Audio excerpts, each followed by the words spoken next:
So now we're going to look at the Hebrew words of worship or for worship. In English, we have worship coming from the Old English word worthskype, which literally means the worthness or the worthship of something, how worthy something was. And so, if something was worthy of you doing something, then you were worshiping it with your time, energy, finances, belongings, and so forth. So we are going to look instead in the Hebrew language. There's more nuance and a more variety of words that are giving more specific ways that we can express really this worthiness that God is, this ultimate worthiness. And so there's 9 of these words while I pull this up. And we're probably familiar already if you with perhaps the first couple of them. I'm going to make myself a little bigger here. Let's blow that up. Cool new nifty toy. So Barak, Shakah, Halal, Tehillah, Yada, Tauda, Zamar, Haboda, or Habad, and then Renan. So if you're probably familiar with Shakah, if you're familiar with any of these, especially if you have read or listened to Zach Neese and his material, How to Worship a King, you may be familiar with Halal, which may sound familiar for Hallelujah, which means to praise God. And then the rest of these we'll look at, but we're going to look at them. What's interesting is the very first one we're going to start with here. Barak is not one we tend to think a lot or hear a lot about with worship, but it's actually one of the first ones to show up in the Hebrew scriptures. It means to bless or to kneel or bow or to give reverence even. The word itself occurs 330 times in the Old Testament. However, they're not always worship focused in those occurrences. But what's interesting, so sometimes it just is used to kneel or to bow to anything or to bless someone else other than the Lord. Um, but the first appearance of the word Barak is not for us giving Barak, kneeling before the Lord, bowing before the Lord, or blessing the Lord. It's actually the Lord baraking us. God baraked them and saying, be fruitful and multiply. God had baraked it's a different word, but he had kneeled and shaped us in the clay and in the dirt and then breathed life into us. And then he baraked us by saying, be fruitful and multiply. And then we see it again, Genesis 5, male and female, God created them. He baraked them and named them man. It's reiterated. Um, no, Psalms 95:6 is an example of a few other words. Let us shakah and kara. Let us barak before the Lord. Let us bow or kneel in reverence and bless the Lord. Psalms 104 says, um, let us yada to him, barak, to give reverence to his name or bless his name. And then Psalm 134 says, Barak the Lord, may the Lord barak you from Zion. So we barak the Lord, and because God has baraked us. So next, shakah. We is to depress or prostrate ourselves, to bow down. It occurs 172 times in the Old Testament. The first appearance of it is in Genesis 18 when 3 men were standing in front of Abram. He shakah himself. This is right before when then he prepares a feast, and right before the Lord tells him, this time next year you and Sarah will have a son. And then right before they go off and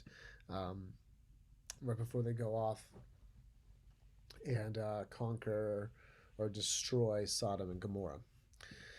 So then we see in Exodus 20, you shall not shakah to a carved image. You should not bow down and prostrate yourself. Uh, Psalms 29:2, shakah and the beauty of his holiness. 66:4, all the earth shall shakah you, shall bow down to you. Psalm 95:6, oh come, let us shakah and karah, let us barak before you. Then we looked at that on the last slide. Now, halal, this is to praise or shine. This is to make a show of, to glory in and boast on or boast about God. It occurs 165 times in the Old Testament. Genesis 12:15 is its first appearance. And he saw Sarah and halal her to Pharaoh. He glorified her to Pharaoh. Uh, First Chronicles 16:10, we see halal in his holy name, to praise in his name. Psalm 22:23, you who fear the Lord, halal, praise, glorify, boast about God. Psalm 63:5, my mouth shall halal you with joyful lips, shall praise you and glorify in you. Now, tehillah is like halal. It's a derivative of halal. It's actually to sing a halal, for a new song, even a hymn or spontaneous praise. It can mean to sing, or it can mean the song itself. Um, it occurs 57 times in the Old Testament. Its first appearance is Exodus 15. Who is like you among the gods? This is actually this in the song of Moses after they've crossed the Red Sea. Who is like you among the gods? Fearful in tehillah, doing wonders. Fearful in songs, doing wonders. Uh, Psalm 22:3, you are holy, enthroned on the tehillah, the songs, the hymns of praise of Israel. Psalm 34:1, I will barak the Lord Adonai at all times, and his tehillah will be in my mouth. Psalm 100, verse 4, enter his gates with tauda. We'll get to that one. And enter his courts with tehillah, with songs of praise. And then Psalm 149, this is the ending halals, the ending praises, the tehillah, the halal, the Lord, halal, Yah, literally hallelujah is where we get that word, is halal Yah. Sing to the Lord a new song, tehillah in the assembly. So, the other interesting thing to point out about tehillah is that this is actually the Hebrew name of the book of Psalms. It means praises or songs. So, but when we talk about the Psalms, it's interesting to make note of over a third of them, exactly a third of them, we fully classify as laments, but over a third of it is there is songs of lament, expressions of lament within a book called Tehillah, praises. So the tension in that is not to be overlooked. Next, yada, to throw or cast, to revere or worship with extended hands. So extended hands is the key thing to grab there, is to exalt the hands. And it's connected with Judah, the name Judah. It occurs 114 times in the Old Testament. Genesis 29:35 is the first occurrence. She conceived again and bore a son, and said, now I will yada. I will extend my hands in praise, and I will name him Judah. This is in reference to the birth of the son Judah, the sons of Israel. So Psalm 18 says, for this I will yada, I'll extend my hands to you among the nations. Psalm 33:2, yada the Lord, extend your hands to the Lord with the harp. Or to worship with extended hands with the harp, or with the 10-stringed harp zamar to him. For time's sake, we could keep going. You can look at those, pause and look at them, but we're going to keep going. Taudat is similar. It's an extension of the hands specifically to give thanks. So there's 32 occurrences of this particular word. Leviticus 7:12 is its first appearance. If he offers the peace offering for Tauda, he shall offer it with unleavened cakes. So there's this, when we offered the peace offering, we would exalt our hands and to give thanks to the Lord. Psalm 50:14, offer to the God Tauda. So then now, anytime we see that, we're being reminded of the peace offering and the wave offerings in the tabernacle and temple. Psalm 69:30, I will halal, sing, I will give praise to the name of the Lord with a song and magnify him with the extension of hands in thanksgiving, Tauda. Psalms 100 verse 4, enter his gates with Tauda, hands raised in thanksgiving. Not just thanksgiving, but an exaltation of hands in thanksgiving, and enter his courts with the singing of praise. Psalm 107, let them offer sacrifices of lifting of hands in thanksgiving and declare his works with renown. Zamar. Now, for us musicians, we're getting down to the good stuff, right? Zamar means to sing or to touch strings on an instrument, which means to play an instrument, not just like touch them sweetly. To make music accompanied by a voice. So not just solo instrumental music, not just solo voice, but the two together is zamar. So 46 occurrences of this, and primarily in the Psalms. Psalms 18 is the first appearance. I will give thanks to you among the nations and zamar to your name. I'll give thanks and I will sing a song and play a song to your name. Yada the Lord with the harp, with the 10-stringed harp, zamar to him. Psalm 66, all the earth will worship you, zamar to you, and zamar to your name. Making that double repetition there is making a big deal, saying, yes, I will sing, I will play, and I will sing. And it's when you repeat in Hebrew, it's like adding exclamation points or putting an underline or bold. And then finally, Psalm 71, I will zamar you with the harp for your faithfulness. And now, haboda, to work or to serve God, to cultivate. So its first appearance is in Genesis 2, or to serve rulers or idols. So there's a 289 occurrences, and what's a big chunk of that is in the book of Exodus. So the first, before we talk about Exodus real fast, the first appearance is in the Garden of Eden, is in that temple garden, that garden temple. Genesis 2:15, God took the man and put him in the garden to abode it and to keep it, to not just work it or to serve in it, but to cultivate it. So this word cultivate and aboda is where we get the word cult, which is often now we associate with like creepos and like super brainwashy leaders and very gullible or sold out followers. But cult or actually historically means the public offerings and practices of worship to a deity. And so it comes from this word cultivate. To cultivate a relationship with God is what this word means. And it's rooted, no pun intended, in the garden temple, in Adam and Eve's call to aboda, to cultivate the garden and keep it. So now, that kind of undercurrent of the word, when we get to Exodus 1, we see that Egypt ruthlessly made Israel aboda, cultivate, to work, not the garden, but in their slaves in their desert kingdom. And they made their lives bitter with hard baboda, a variation of the word aboda, which means, again, with hard labor or work. In mortar and brick and in all kinds of aboda, work and service in the field.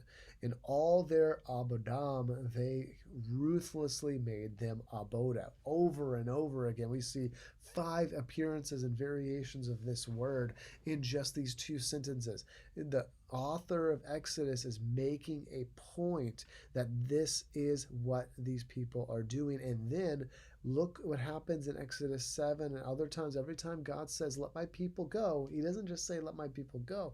He says, let my people go that they may abode me in the wilderness. We translate that, that they may worship me in the wilderness. But it's the same word, that they may serve me like you, but in a better way, but like the way they are serving you, Pharaoh.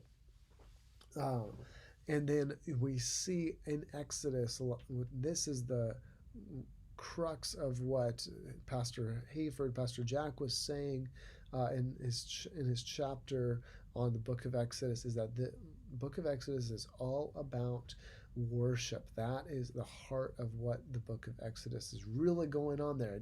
The story doesn't stop at the Red Sea, it stops at Sinai, and with the completion of the tabernacle and the habitation of the manifest presence of God in the tabernacle amongst his people, that they may abode him and not the man-made God Pharaoh.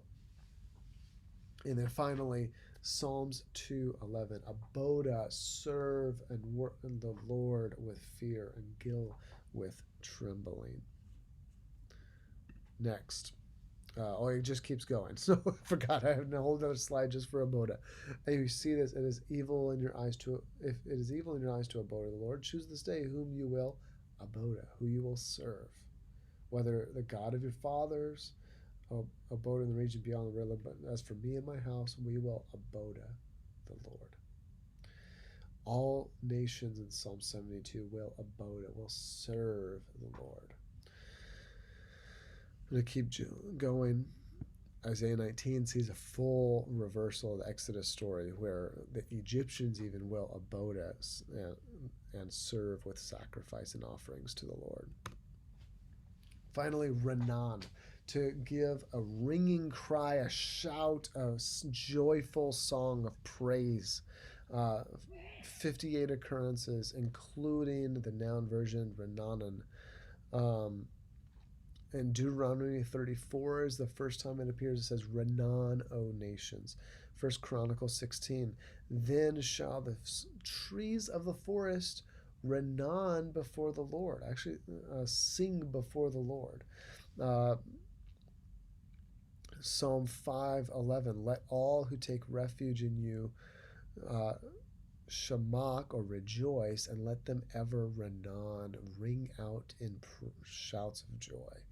Psalm 20 verse 5, may we renan over your salvation. My lips will renan when I, zamar, play an instrument and sing and play an instrument to you.